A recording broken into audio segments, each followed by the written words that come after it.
Record. Shit. Do not fall and break yourself. Yeah, well, you're gonna have that on the big jobs. Okay. Hello. Hi, guys. Sorry. It's been a week. You're not fucking lying. We're definitely doing this later than normal. Sammy had a funeral to attend to back home in Louisiana, and now we cannot seem to get ourselves situated this morning, so that's better. I feel better now. How about you put that in front of your face so we sorry. can hear you? Thank you.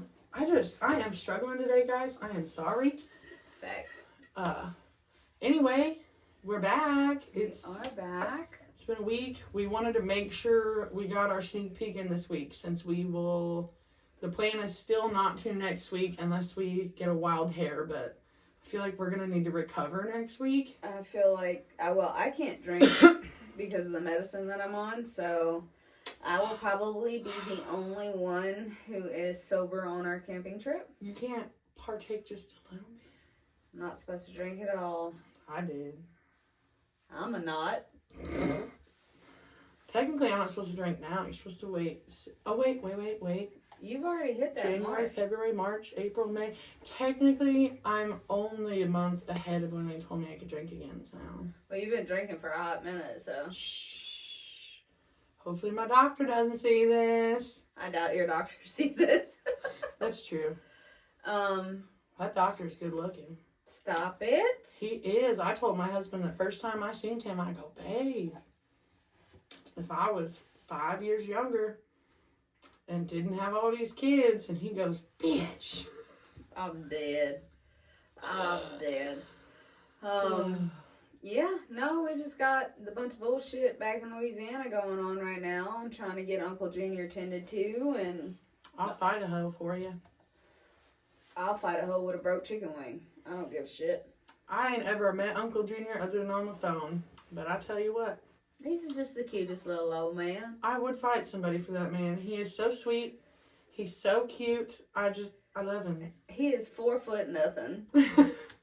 I swear to God. And he's just adorable. Like, you could pick him up and put him on the counter, and you're just like, oh. He just seems like a good time. He is. He does. definitely is.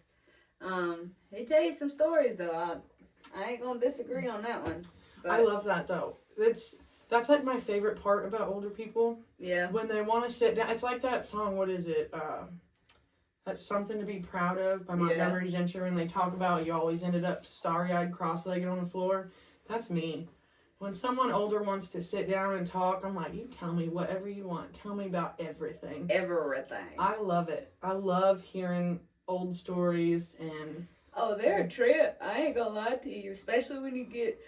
Ooh, excuse me. Mitchell and... Am I boring now? A little bit. Bitch. Especially if you get Mitchell and Uncle Junior going, because they're calling Mitchell the makeshift coon-ass. What? So, Cajuns, back where I come from. Yeah. Little backstory. Sorry, we're kind of getting a little into it. Oh, we're going to have our discussion. I feel like it's been a minute since we had a good one. Yeah. So, where I come from, there's different types of Louisiana people. Yeah. Right? So, you have your Cajuns. Mm-hmm. You have your Acadians. You have your rednecks. You have your swamp stompers. And then you have your coonasses. Oh, okay. And it's not like a vulgar term. It's not a racial term. Yeah. It's not a slur. What it is referring to the poorer side of the Cajun culture. So, we come from the poorer side of the Cajun culture. And, so, like, towards certain different area codes, let's just say that. Yeah. Like, I come from the 337. I've got family that lives in the 318. Mm-hmm. I have family that lives in the 504. Hey. That's the only one I know, bitch. Well, of course, that's the only one you know. And then Street outlaws. That's the only reason I know that. I'm not even gonna lie. Your mama's gonna make fun of me so bad. Your mama is gonna make fun of me. I can hear it. Oh, yeah, it's coming. And so, like, those 3 areas is very prominent of where my family comes from. but most of them are from like the 337 area. And they've always, like growing up, they've always referred to each other as Kunesses. Okay. And it's not a racial slur. It's not, anything like that. It's just referring to what the Cajuns were called when they were dirt poor. Yeah, I got it. So, anybody don't like that. Too bad. Oh, well. Stop reporting us. Fuck. Next person who reports me, I'm going to go find who it was, and, we're going to have a serious come to Jesus meeting. Yes. I promise I won't say the R word today, okay? Don't report me. Look, if they could say it on Netflix... Yes! On a whole comedy roast? That's true. That's true. That's true. Are you kidding me? Get the hell out of here. Anyway. So, anything else you think we need to cover and touch bases on? And y'all want to hear some fucked up shit my kid said to me this week? Absolutely. This morning, taking the kids to school, putting a freaking clip in my hair, okay? My hair's a mess. I ain't even brushed it yet. I'm just trying to throw it up to walk out the door. Yeah. I put my bra on, okay? I don't usually do that. Half the time I go to school in my muumuu, my pajama pants, and by mine I mean Kohl's because they just comfier. And, just hobo for sure, okay? Putting this clip in my hair, and Eleanor walks up to me and she goes, are you going to leave the house like that? You need to stay in the truck because you're going to embarrass me, Mom. And I'm like, bitch, fuck you. Then I get to school, dropped off my little brother, took the kids to the little school for the little peoples, okay? They get out and I go, I love you, have a great last day of school. Harley, right next to their principal, looks at her, smiles, looks me dead in the face and says, have a great day, booty crack, Mom. And I'm like, me and the principal just lock eyes for a minute and are like, what the fuck? There's something happening with these kids and them being on the last days of school. Eleanor likes to tell me my legs look like Jell-O now, to tell me my pants make me look funny. She asked me the other day where my ass went, and I put butt, okay, on Facebook. No, that bitch said, where did your ass go, Mom? And I'm like, I would have snatched her. They're mean. Absolutely feral. And Jessie, she don't give two shits about nobody in this world. Except but Uncle Mitchell. My husband. And that's how she says it. Uncle Mitchell. And her new thing is she thinks she's going to get out of trouble if she goes, Uncle Mitchell, and flips her hair. And I'm like, girl. We were talking about that the other day when we were going and we seen her and she's like, Uncle Mitchell, Uncle Mitchell. Dude. She tells everyone she's going to steal Uncle Mitchell from Aunt Sammy. And I'm like, good luck with that, you little weirdo. I'm telling her right here, right now, video evidence. I don't care if I am her Aunt Sammy. She gets old enough to think that she can try. The bitch is getting a shot out kneecap. This girl is also so obsessed with Connor. I flat out asked her the other day. I said, I asked at the ball game, and then I asked her again the other day. I go, are you trading in Uncle Mitchell for the younger model? Nope. I like both. And I'm like, girl. Trifling. You's a little ho-ho. No, ma'am. Already.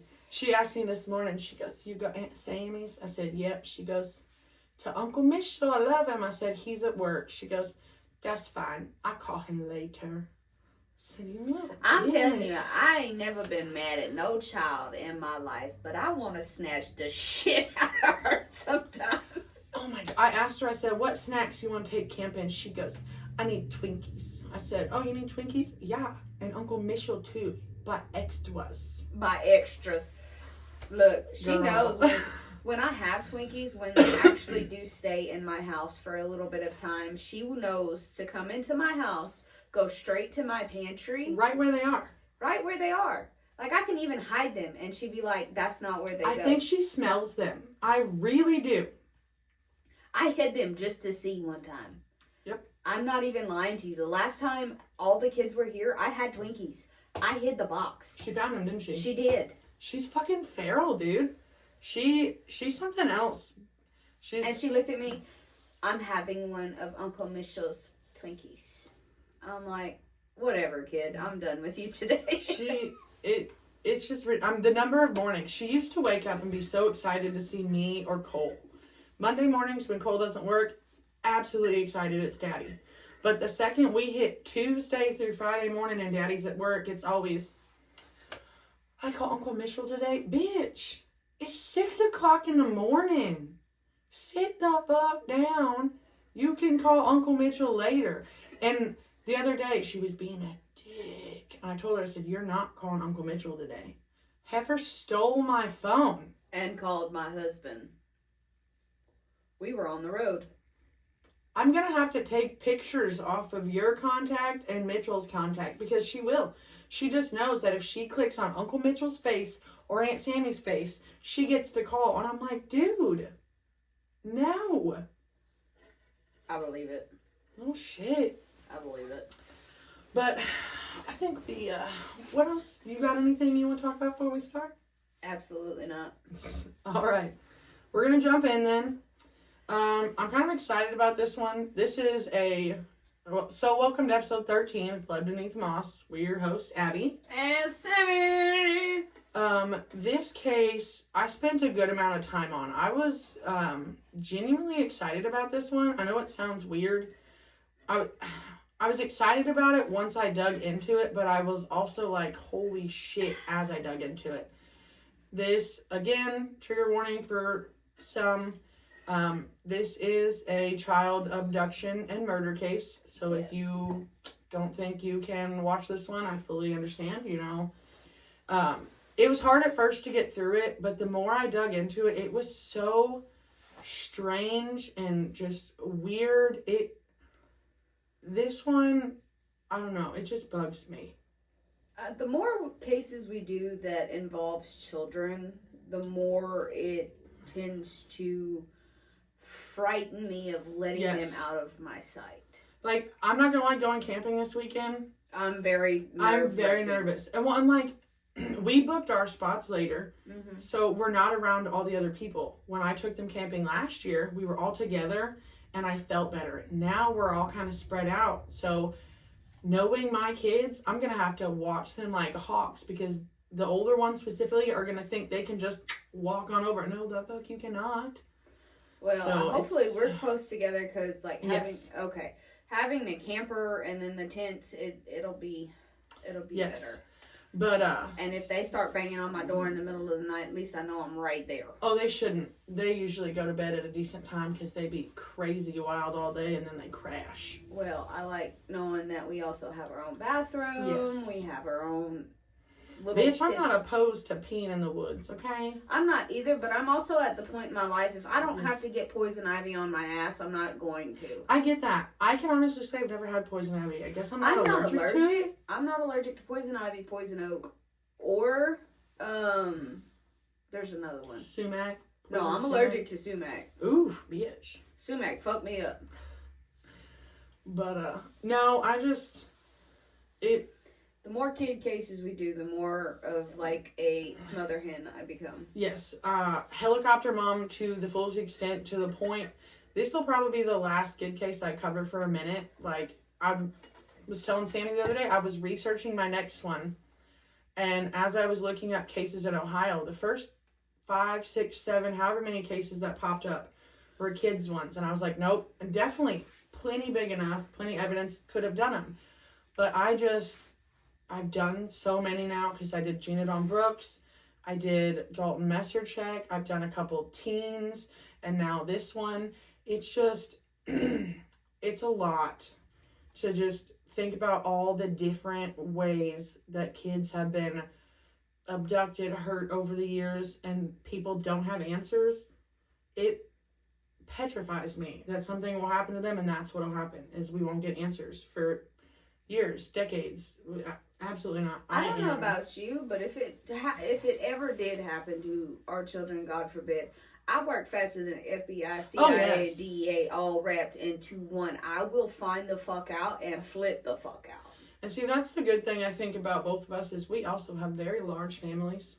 Some of which, I mean, I say that, I mean, yeah, I come from a big family when it comes to siblings, but I feel like my friend group has become enmeshed so much that they're not just friends, they're family, like you. Like, yeah, we're not related by blood, no, but bitch, you're my sister. Yeah. And my kids are only ever, like, the first time they met you on their own was Aunt Sammy. That's just how it is. Yeah, exactly. And that's how it is with most of my friends. Like, I feel like if something happened to my kids, their kids, your kids, we would all be right there in a fucking, no matter what we're doing. Everything's dropped, and we're going to do anything and everything we can to find the babies, to find who hurt our babies, anything. Like, that's... I'm not putting that out there. I'm secure in that. I'm not saying I'm going to find them, but if I do, you're not going to find them. Exactly.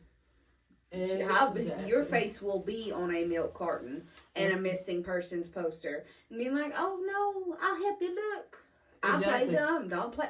And I put that on record. You hurt a kid, I'm going to hurt you. Yep. Especially if you hurt one of my kids. Yep. And that's just, I feel like that's a good thing though. Like, I don't care if it's my kid, your kid, a stranger's kid. I go to the park and I hear mom, you're going to look. You automatically look. And do. It's just... It's instinct. Even before I was a mom, you hear mom and you're a woman and you're going to look because you're just like, oh, something's going on, you know? But I feel like with all of us together, I feel a lot more secure because I know I have other people watching my kids too, and that just makes me feel better. Well, they also say it takes a village to raise a family, so. Especially when you got all them fucking crotch goblins I got. It takes a village. Well, you know what causes that. I got my husband snipped. Listen, I was sick. The doctor made me pee in a cup and take a pregnancy test. I was like, I'm telling you it's going to come back negative. I'm not going to lie. I was a little nervous. Not me sitting there praying to Jesus while I'm doing this. Please, God, make sure that snip worked. And coming from the bitch who was screaming she wanted another kid the other day. Listen, I get like that. But then I'm talking immediately afterwards. One of them kids does something. I'm like, never mind. That's a dumb thought. It's like Fat Amy in Pitch Perfect. Sometimes I think I could do crystal meth. Better not. Think I should have another kid? Better not. I will have another baby for someone else. But I ain't have another baby for me to keep. I can't stand y'all bitches. Can we go on with our case? I'm sorry. I haven't seen my sister in days, okay? We tangent. Yes. Anyway. So, trigger warning, child abduction and murder. If you don't think you can, 100% get it. So today we're going to be talking about a case from 1936. This an oldie. This case will be 90 years old in December of this year. So it would just turn 89 years old in December of last year, okay? I'm just going to jump into it. Otherwise, I could talk forever about how much this one bugs me. Anyway, on the evening of December 27th, 1936, Charles Mattson, the 10-year-old son of a wealthy... God damn it. 10-year-old son of a wealthy, well-known doctor would be kidnapped by a masked man. I'm going to note that Charles was not the only child present this evening either. His 16-year-old brother, his 14-year-old sister, and his sister's friend who was visiting from out of town was also all present for this traumatizing ordeal. The children would state to authorities that they were simply waiting for their parents, Dr. William... What did you do? I don't know. God damn it.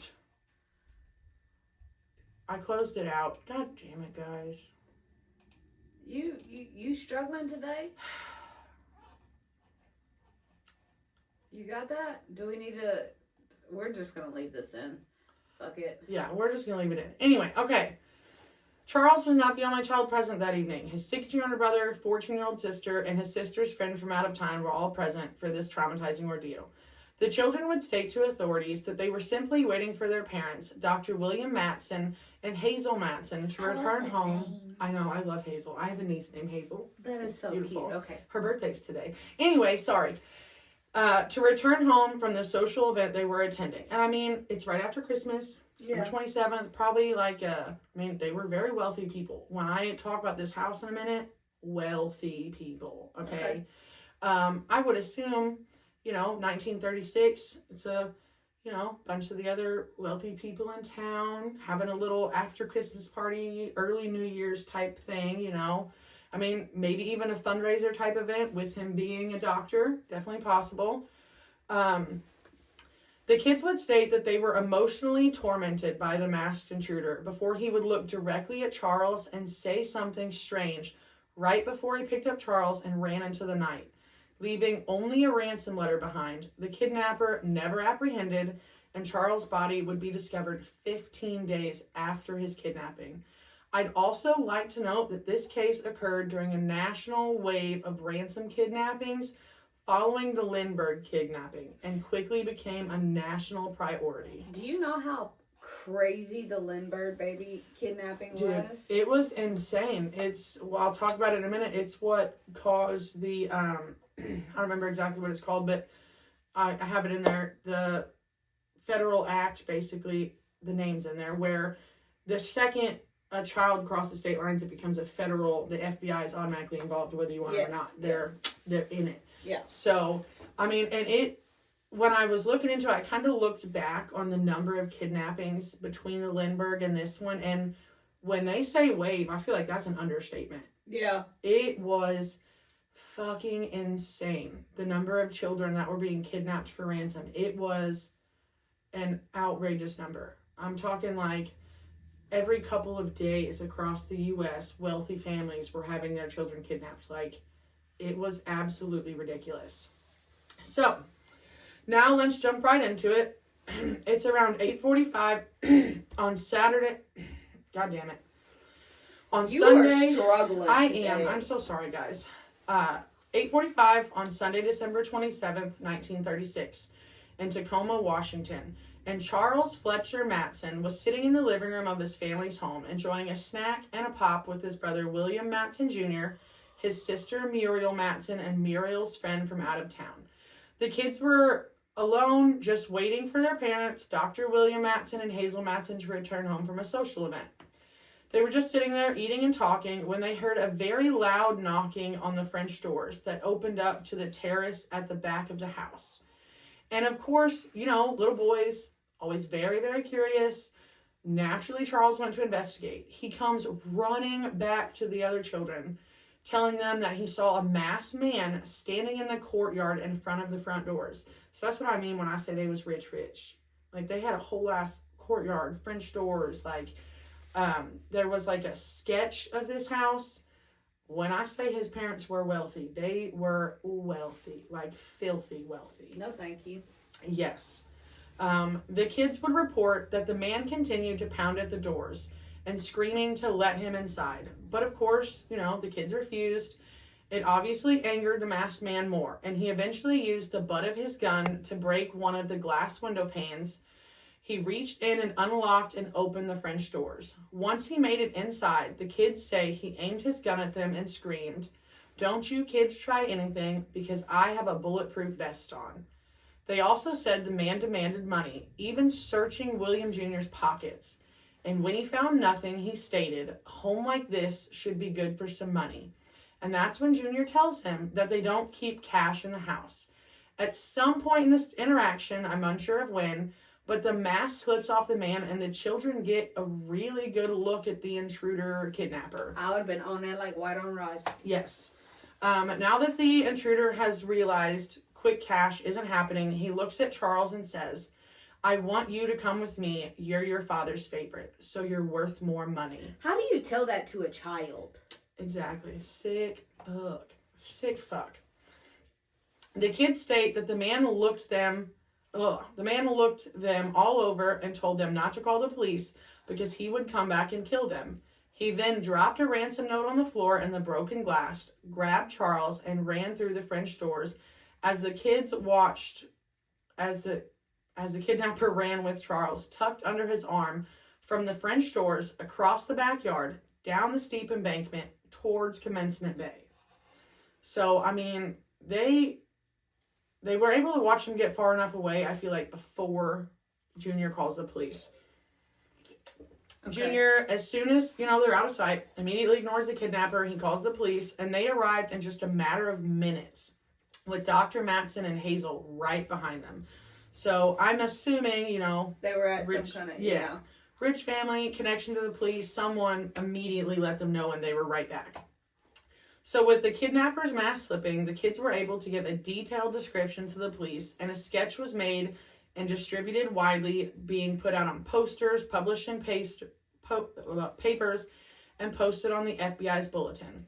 Tacoma police immediately began their search with the all hands on deck searching for Charles. The officers are told they're looking for an unshaven, swarthy, I had to look that up because it was one of those, old words you don't hear, dark complected man, 35 to 40 years old, about 5'7", around 145 pounds, with dark hair and brown eyes.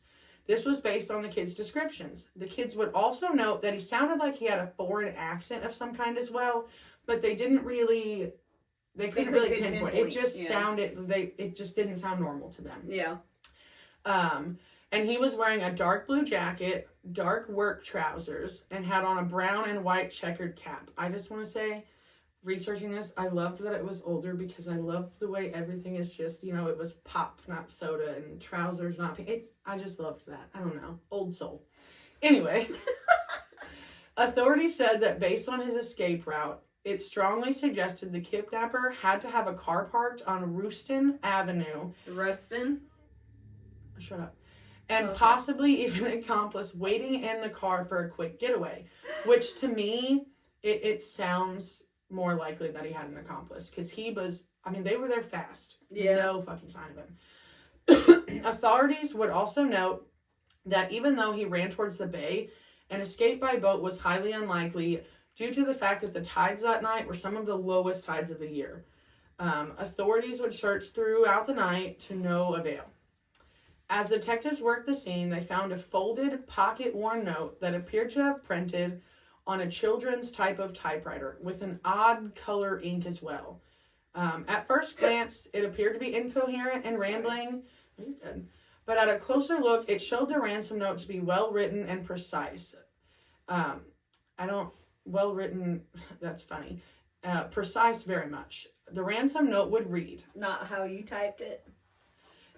That's just how it was described, that it was well-written and precise. It's definitely precise. I don't think it was well-written. But the price is $28,000, $10,000 in 5s and 10s, $18,000 in 50 and 100s. Old bills, pleased, and yes, I typed it out exactly as it said. That's why I said well-written, no. Pleased, no nude ones. No nude ones, sorry. Put ad in Seattle Times personal column. Read, Mabel, what's your new address? Tim, put this ad times no other paper. If no answer from you within week, price goes up double and double that each week after. Don't fail and I won't. The boy is safe, Tim.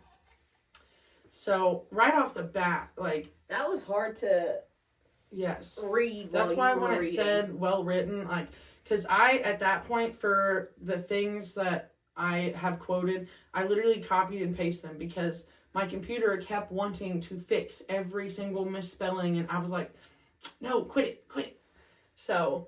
Yeah, that would be kind of difficult. And there's a lot of different things in here. The detectives theorized that since the ransom note was old, dirty, and no mention of Charles by name, or the Mattson family for that matter, they believed it was possible that it could have been used for any convenient kidnapping. That's shitty.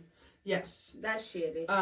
Some believe that the kidnapper may have intended to kidnap John Franklin, a 6-year-old boy who lived nearby in the home of his deceased grandfather, who happened to also be very rich. He was a lumber baron. And also in late December, a man matching the kidnapper's description had attempted to break into the Franklin's home. Not once, but twice. Once even being caught in the house before he ran away. Why didn't they shoot him? That's my question. I'm wondering if, it's somebody breaking my house, you getting a pew-pew out. Exactly. So I definitely can make it past the dogs. Yeah, it's just why I got dogs. The dogs are going to hear before me, and they're going to make sure I know my Mystery Mouse Couture needs to come out from under that bed real fast. I don't have to worry about much. Kane going to eat them. Oh, fuck, yes, he is. That dog. I love Kane. Anyway. But I really do think that they could have been onto something there because they specify how old the note was. I mean, they literally described it as pocket worn. So this man had to have been carrying this around for a minute. Yeah. Sorry, I needed a drink. In an effort to combat the very popular snatch racket during the 1930s, Congress passed the Federal Kidnapping Act, also known as the Lindbergh Law, on June 17th, 1932, making interstate kidnapping, taking kids across state lines, a federal felony under the automatic jurisdiction of the FBI. This is, what I was talking about at the beginning. Until the kidnapping of Charles Mattson, there had been no major kidnappings involving the FBI since the kidnapping of a young boy in Tacoma in May of 1935. The FBI was notified of the kidnapping and determined the Federal Kidnapping Act had likely been violated, and they immediately sent 9 agents to Tacoma to assist the police in the hunt for Tim. Yeah. Yes. And the kidnapper was basically named Public Enemy Number 1, which, of course, you're talking about a very wealthy man. And as we go on, you're going to see I'm wondering if he didn't work with government officials as a doctor, because we're talking about the FBI director, assistant director, the freaking President Roosevelt, okay? So I'm wondering if maybe he worked personally with them in some capacity. Yeah. So he kind of had like a personal insight to what it was. Yes. Sorry, y'all. Oh, you're fine. Listen to me messing up like crazy over here today. Within 1 week, FBI Director John Edgar Hoover dispatched 40 agents to Tacoma. Yes, absolutely. And see, that's what I mean. You're talking about John Edgar Hoover. Like, people still talk about him as one of the greatest FBI directors to this day. Yeah, that's why I was kind of like, holy crap. Along with those 40 agents, he dispatched the Assistant FBI Director Harold Nathan to take charge of the investigation. On Monday, December 28th, 1936, an ad appeared in the classified section of the Seattle Times, which read, "Mabel, please give your address, Anne." Although the Mattsons denied knowledge of the ad, a special delivery letter arrived at the Mattsons' home on Tuesday morning, which stated that anyone could deliver the ransom money as long as the courier was alone and driving a Ford automobile. That's weird as hell. Yeah, trust me, it gets weirder. It really does get weirder. Further instructions also stated, ignore all messages delivered to you unless they are written in the same letters and the same color in as this. Tim. Again, this person, I don't think, was the most literate. Okay. During the time following the instructions, the Mattsons did receive several other instruction letters, but they did not match the writing and color, so authorities believed it was simply people trying to intercept the ransom money. You also, sitting there trying to hinder someone from getting their child back, are also a sick fuck. Yeah, I don't know what goes on in someone's head when they think that this is the way to do it, and I understand high pressure situations causes different things. Crime of opportunity for these people, but to keep someone from getting their kid back because you want to make a quick buck is disgusting. Scum of the earth. And on Wednesday, December 31st, the ad in the Seattle Times was replaced with another, which read, sorry, I'm getting aggravated.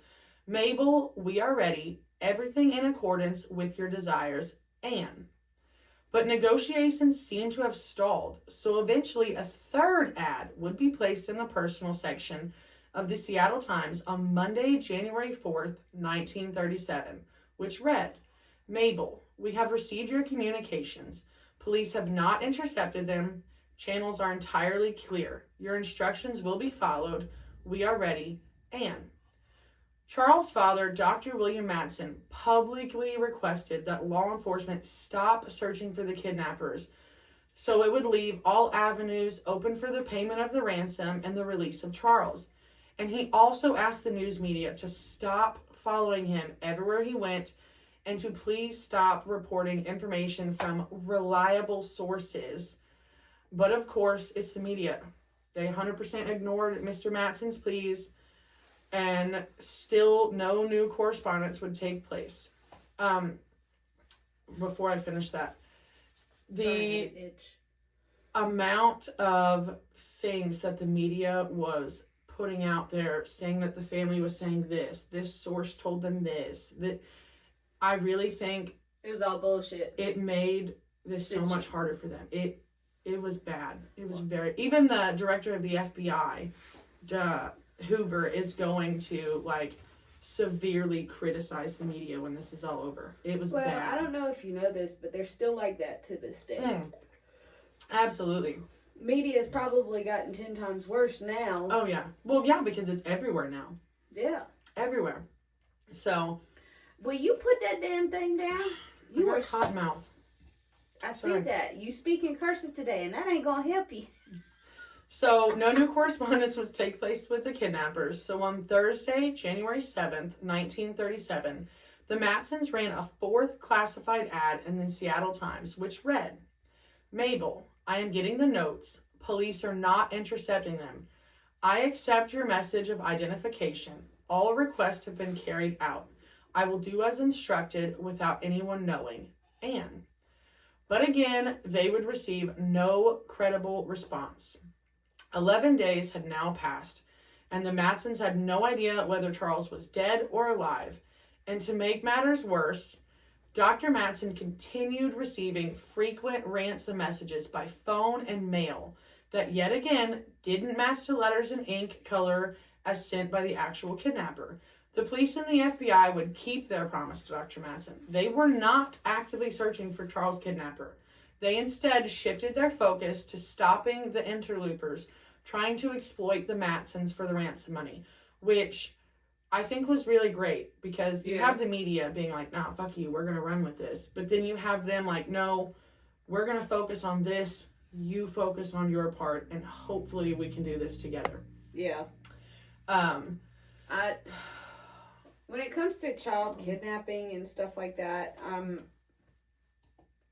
it's mind-boggling how low people will go just to get, like you said, a buck. It's ridiculous. That's hard to listen to because, like, I don't like thinking about stuff like that. And then to hear how many times, because they're going to run several ads, that they tried so hard to do everything that was asked of them. And you're even going to hear about how they even attempted a meet at one point. Yeah. And, sorry. Oh, you're fine. It just, they did everything they were supposed to. And this still turned out so badly for their family. In an attempt to stop the interlopers, the Mattsons ran a 5th ad in the Seattle Times on Friday, January 8th, 1937, which read, "Mabel, we are still waiting.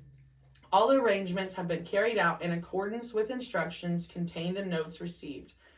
Be certain to give me information so I may guard against imposters and hijackers, and be more specific in your instructions. Anne."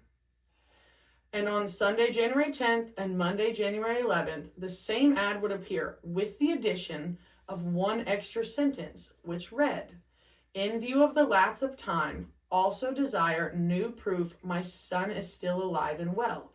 Anne." But by the 11th, it would all prove too late. Okay, so was he dead for a long period of time when they found him? We're going to get to it. It was definitely several days, I believe. Yes. On Monday, January 11th, 1937, a 19-year-old boy named Gordon Morrow was out rabbit hunting in a snow-covered field behind his home in Snohomish County, about 4.5 miles from Everett. Snohomish, you go ahead and say it. When he stumbled across the naked body of a young boy, lying frozen in the fresh snow. Gordon ran home and told his father, Charles Morrow. Then he guided his father to where the body was, where the father stayed with the young boy's body, while Gordon ran 1.5 miles to the local fill station to borrow their phone and call the Snohomish County Sheriff. Upon investigation, it said that Charles Mattson's body had been dumped in a thicket about a half-mile west of State Route 99.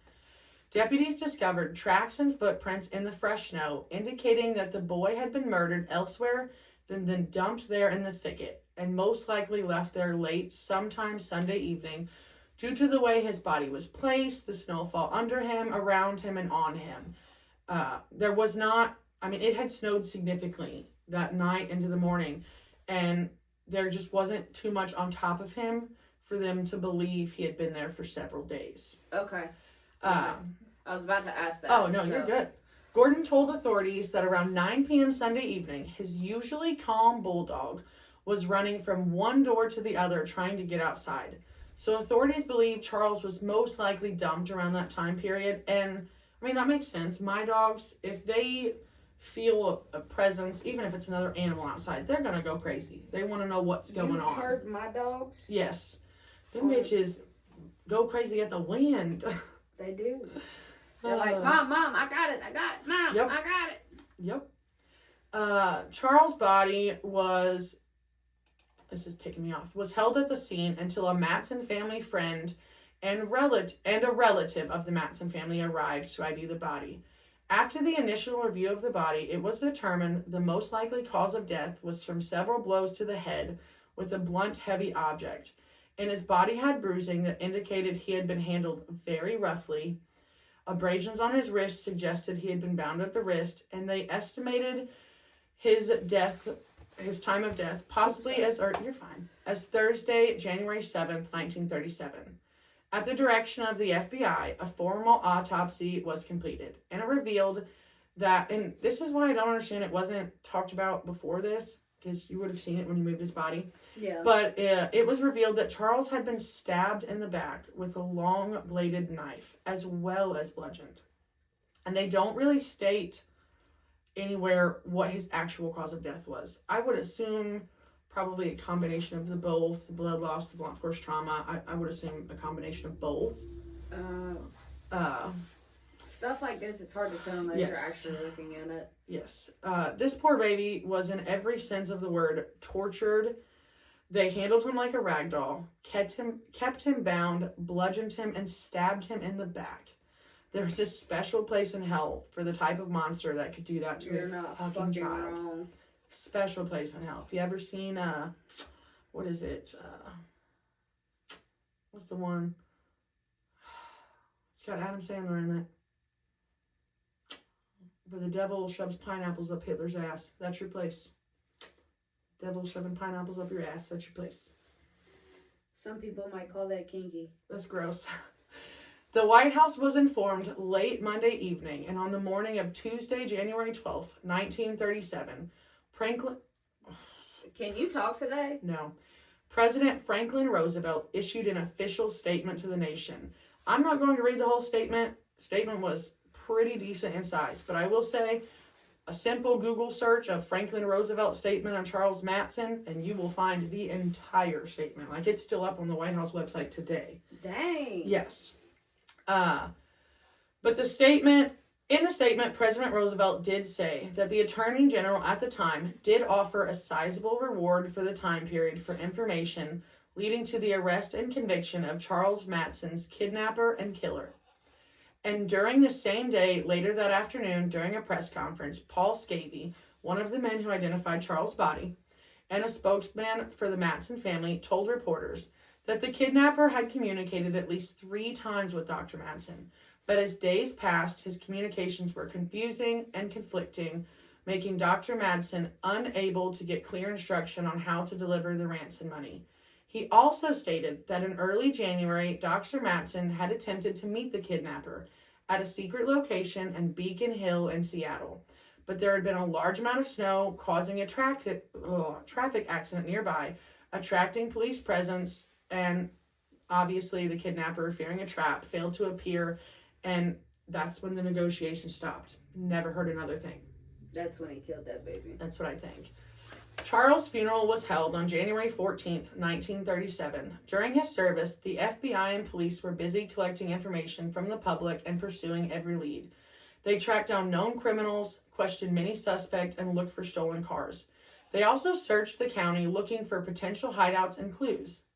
The search parties did find several promising items, including a stolen car, a kitchen knife with blood on it, bloody clothing, and a shack that contained boys' and men's clothing that could have been used by the kidnapper. That's wild. Yes, and to me, I mean, I know the time period. DNA evidence, probably 1936, that ain't a thing. That is not a thing. Not at then. Yes. They had blood sampling evidence. Yeah, then. and that was it, you know, just to tell if it was the right type, but it's advanced a lot now. The FBI collected all of the pieces of evidence for analysis, but ultimately they would lead nowhere. And by late January 1937, the story would fall from the headlines and lose pretty much all media attention, thus losing potential leads in that aspect. That's wild. There would be no news or hope until July 8th, 1938. A 32-year-old man named Lester Meade, using an alias of Frank Olson, was arrested at a farm near Ritzville, Washington, after confessing he killed someone. Oh, shit. Yes. So just wait. He held a striking resemblance to the sketch of the Mattson kidnapper and was taken to the Hotel Winthrop in Tacoma, where he was questioned by police for 3 days. At first, Meade denied involvement in Mattson's case, but after being continuously questioned, he admitted that he participated in the kidnapping with others, and he would eventually sign a written statement that he abducted and killed and that he buried Charles near Everett, where he was discovered. However, the FBI found several discrepancies in his statement right there, saying you buried him. Huge discrepancy. Well, the thing is back then, they used to get beat in interrogations until they would talk. So I wonder if that played any kind of... Oh, it's going to make some sense, for sure. The indictment made news headlines when it was discovered that Meade was a mental patient who had escaped from the Eastern State Hospital for the Insane in Medical Lake. And he was in the mental hospital on the night Charles was kidnapped and when Charles' body was discovered. The hospital director at the time told a reporter, Meade ran away from the hospital vegetable farm last week. He is entirely harmless, but is given to fantastic theories that he is a big-time criminal. Which, to me, after they question this man, you know, well, in the question, you have to know that he's not all there. Yeah. And the way that the letters went, and they went from clear and precise to confusing and not making any sense, if I was the answer, I would believe that that's the kind of person you're looking for. Someone who had like a mental break. Because to me, that's what it sounds like. Was they were clear and concise in the beginning, but as it went on, something just snapped and they just couldn't be coherent anymore. Yeah. So, I mean, it definitely made sense until I learned about all that. Obviously, the authorities and Mattson family were crushed at the false confession and seemingly being back to square one. This would be the last time the Mattson kidnapping would ever make front page news. In the following years, the FBI interviewed around 26,000 people. Holy shit. Among them were many eccentric people who would confess to the crime. There was when I looked it up, over 30 different people confessed to the crime, and none of them actually did it. Who does that? A sick fuck. Who does that? That's somebody who's got screws loose, lights on, nobody's home kind of thing, thinking that they somebody when they just... They're trying to make their life seem more meaningful than what it actually is. It's so gross. It is gross. And I mean, they do state that most of those were either to get attention or because of mental illness. To this day, almost 90 years later, the kidnapping and murder of Charles Mattson is still unsolved and remains an open cold case with the FBI. Like, you can get on the FBI website and search their cold case database, and he'll pop up. That's wild. Yes. I definitely feel like, okay, this is in 1936. The chances of this one ever being solved... I highly doubt it. The person that did it, for sure, is dead by now. I'm sure most of Charles' family is gone. Well, all the DNA evidence that was collected, it's going to be gone. Not useful at all. Even if they have it, I doubt they would be able to get anything useful. I mean, we're talking 90 years later, you know? Yeah. But it's just... I know we've come far with a lot of things, but likelihood and probability play a factor into that, too. So small. And with it being as old as it is and everybody being dead and gone, no one's going to look into a case that no one's going to miss. Yep. This one it was so strange. What bothered me the most was the way the kidnapper communicated. And then they got weird, and then they stopped, and then the people trying to, inject themselves into it by making false letters, and that's weird. It's so weird. This is probably the first time I've heard about that. I've read other kidnapping cases with ransoms, and none of them have ever talked about someone, writing false ransom letters, trying to, mimic. Yeah, which was super freaking weird. I've heard of, like, the copycats and stuff like that, but it's usually telltale signs that you can tell that it's not the same. And what has to be going on through your mindset to get two psycho killers in the same aspect, or one aspiring to be? Ugh. It's crazy. And I mean, I get it. When child abduction cases, when they make national news, they make national news. And there's a lot of sick fucks out there. Because if you look back at some of the more prominent ones over the years, what's that one? The no one we said we wouldn't touch. John Bonet. The number of people who came forward and said that they did it, and they didn't. I mean, that's a bunch of pedophiles that just wanted to live. Yes. So, I mean, it definitely happens, but it's just, what makes you want to claim credit for something? It's like serial killers. There's been people who have claimed to have been a serial killer and proven they weren't. Like, how do you, what makes you want to do that? The fame? I don't know. It's weird. Oh, shit. There's no fame and glory in that. No, what there is disruption and public hatred. No one likes you. And the weirdos that do, your little fan club, they got problems too. That's, again, the fan clubbing, the wanting to be like what this person is. Why would you want to put yourself in that category? Exactly. It's so weird. It's gross. I don't know. This one is probably a case that's going to bug me forever, just because it's so old, and you just know it's not going to be solved. No, it's not. I think that's what bothers me. There's been a couple that we've done that the likelihood, like your Lieutenant Cheney. Yeah, I know she's not going to get solved either. It's the ones like that. Like, some of them I feel like definitely have chances to be solved. Because, like, looking through, you see cases that are 20, 30, 40 years old being solved later because of new advances. But we're talking 90 years on this one. It was like 80 for yours. It was the oldest cold case in South Dakota. Yeah. So to me, it's like when we hit the ones this old, they bug me the most. Because there's no one left to miss them. Exactly. That's where I'm at. Like, even if his siblings had children, he was a little boy. His siblings were teenagers. By the time they would have had kids, their kids wouldn't have even known who he was other than maybe a picture. So yeah, and then their stories will abruptly stop, and their memories as years go on, those fade. Yep. So it's just, that's what bugs me the most. It'll never be solved. And these are the kind of cases that end up truly forgotten because of that. And that's kind of why we have this podcast. Yep.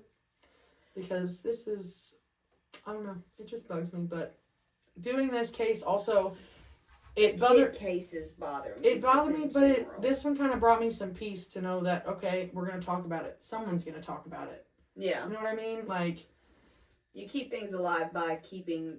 That's why this is really important to me. I know it sounds weird sitting here talking about all these cold cases all the time, but to me, I feel like it's important. It is important. That's why it isn't just about us being true crime fanatics. Mm-hmm. It isn't just about us being... My main goal when I came to you asking you, would you want to do the podcast with me, was the fact that for instance, I'm going to, like, fangirl for a second. Oh, you're fine. I love Morbid. I love Crime Junkie. Oh, yes. I love all those guys, like all the girls and stuff like that going in. But they do cases that are solved, or they do haunted cases, or they do those things. They have a few true crime, unsolved cold cases. But you don't see it as much. You don't see those women breaking it down just about the victims. They actually break down the whole case, which... The reason we started this was to bring light to who they were as people being forgotten in cold cases because they don't have that running. No. They don't. I've looked, I am true crime connoisseur. Like, yes. I will listen to anything. I will fall asleep to murder documentaries. Just me. Anything that deals with it, because it fascinates me how these people's minds work. Yep. But the other side to that is that they're taking lives that mean to someone, and those lives go quiet. I think for me, I know I've talked about this before, losing people to murder, being, watching that happen, watching it break my family, we got answers. And for me, that's what it means to me. Trying to bring light to these people who don't have answers. Their families deserve that. They deserve that. And for me, when you brought this up, immediately that's what clicked in my head was, I got answers. They don't. Maybe they can get answers. For me, that's what it means to me. I've been lucky enough to not be on that side that you've been on, but in the same aspect, I'm more cynical, and I say cynical, clinical, sorry, I speak cursive, more clinical when it comes to, I want to know why. Yes. I want to know who they were. Yes. I want to know were they in there as an opportunist? Yes. Or are they in there as vile human I love beings? listening to your episodes because, I try to break down the victim. I try to. But I feel like I'm not doing as good as you are. You break each victim down so well. I love it because, okay, for instance, when you did your Jeff Davis 8, you broke down every single victim. Any other podcast, show I've watched, documentary, no one did that. They did not break down each victim individually. And you did. And I loved that because you're gonna make me cry. It wasn't just about, their murders. It was about them as people. Don't give a shit what they did, who they were. Don't give a shit what they did or the type of things they did and what people thought they were. You cared about them as a person. And I love that because no one else did that. The number of things I listened to try and prepare for that one with you, you're the only person I heard that broke down each single person. And I loved that. It was fantastic. The harder I'm going to be real with you. It's harder as we go through to do that because it's become to the point where it's made them impossible to describe them as people when I'm doing this research because I want to know who the victim was. Yep. I've lost enough people in my life in ways that are natural. Mm-hmm. I've gotten those answers because I knew who they were, what they were about. I could think and see them acting accordingly.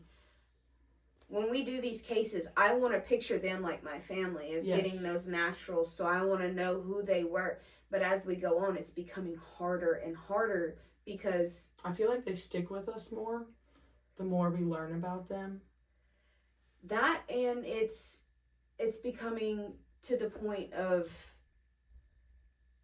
even doing the research, people are deliberately pushing them out to not remember them. Yes.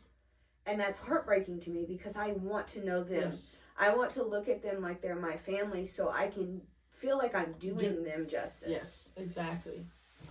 But not just viewing them as a case, not just viewing them as a storyline. And like the one that I just sent you yesterday, I'm going to give you a jump in episode 18. We're that far ahead as far as our research goes, but Martha Moxley.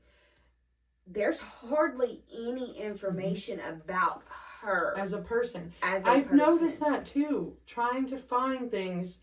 The first few we could find so much, but now it's because we're trying to, it's just not there, and that bugs me. And I have to break it down. I use a lot of I've reached out to a couple families as well. Can you describe this? A couple of them have written back. A couple of them have not. I have gone to the point of looking like a stalker on Facebook and Instagram and everything I've done it too. Absolutely. Because I want to know about these people. I don't want to just, here's the facts, we're done. I want to be able to include these people's family said they were like this. They get lost in the cases, and like with Martha's, she was almost truly lost because it became about these other individuals. And like I put it in the beginning that this is what I had of her. This is what I found of her. This is how. Yeah. There's a paragraph to describe Martha when there's 15 paragraphs to describe the case. Yep.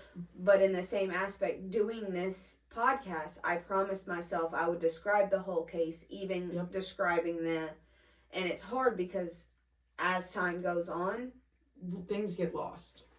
Lots and lots of things have been lost. Yes.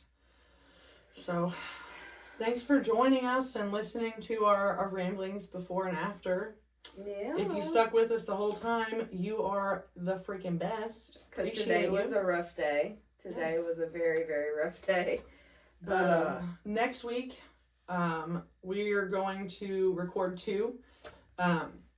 So this was episode 13. When we get to Sammy's episode 14, it's actually going to be broken down into 2 parts. Because there's a significant amount to it. Because that's what I'm talking about. She makes sure the victims are covered very well. So her next one, it's going to be a long one. Oh, we've been on so long. Did you do the thing? All right, hang on. But, so it's going to be a good one. We hope you guys stick it out with us. And we will, I guess, see you next week. Are we doing a mini before that? I don't remember if we're doing a mini. Oh, yeah, we have to do a mini before we do that. Yeah. Unless we want to just jump in and save that mini for later. Let's save the mini for later. Let's take a break from a mini and give you guys a really big case first. This case is... I should probably put these back on so I can hear what the hell's going on. This case is the West Mesa murders is what it is. And we're talking...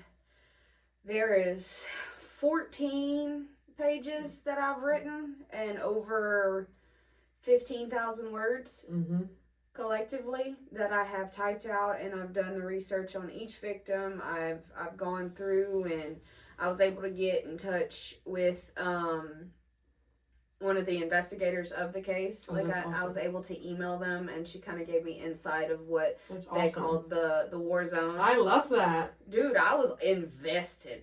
That's why that case took me almost 3 weeks to fucking write. That's freaking amazing. So, and I'll quote her and cite her when we go to do the case. That's pretty cool. There's quite a few things out there that are just very mind-boggling, but this one's also very indulged deep, like the Jeff Davis 8. Awesome. The only difference with this one is that I wasn't personally growing up in the area at the time. It's the same kind of song, same kind of scene. So it's we're talking about like sex workers and stuff like that. But I don't want to degrade them on that point. Yep. I want them to, like, there was mothers, there was teenagers in there. Yes. There was, somebody's daughter. There's a couple of moms that are still getting together regularly to try and get this case solved.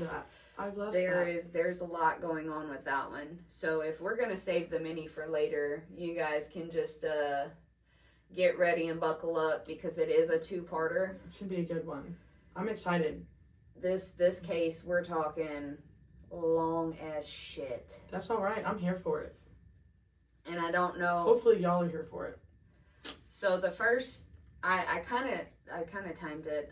The first episode for the West Mesa, the first part, we're looking at like an hour and 20 minutes talking. Ooh, that's all right. And that's just going over the girls and the scenes and stuff like that. And then the second episode is about 45 minutes long. That's not bad. That's not bad at all. Definitely don't want to put that all in one because there's a lot to kind of like... Well, and that also gives them, if they want to hold off and watch both together, they can. Yeah. Or they can listen to one and then the next week, quick little refresher and then jump into the next one. We haven't done a 2-parter yet, so I'm kind of excited about that.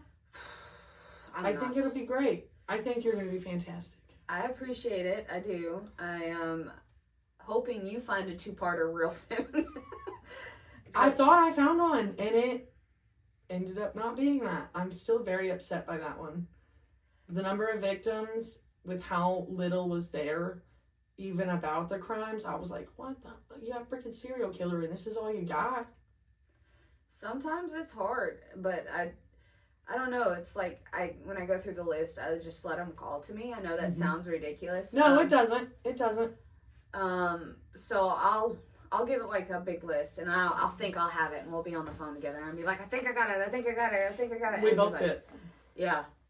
And be like, nope. Never At mind, least you think you have it. I think I delete all the videos, and then I have to have a heart attack trying to find it. I did delete episode 9 and had to go retrieve it from my recently deleted. She called me mad at me because I told her, I was like, you need to stop letting them kids on that phone. No, it's because she said, this is the third time. It was the second, bitch. It's the second. I said it was the second time. No, you said third. Oh, you're welcome. Anyway, thanks for watching, guys. We'll see you next week. Not trying to rush off, but I'm about to pee my pants. She doesn't like recording by herself, so. No, I gotta pee bad, bitch. I gotta pee. Oh, go piss. Thank you. Bye, guys.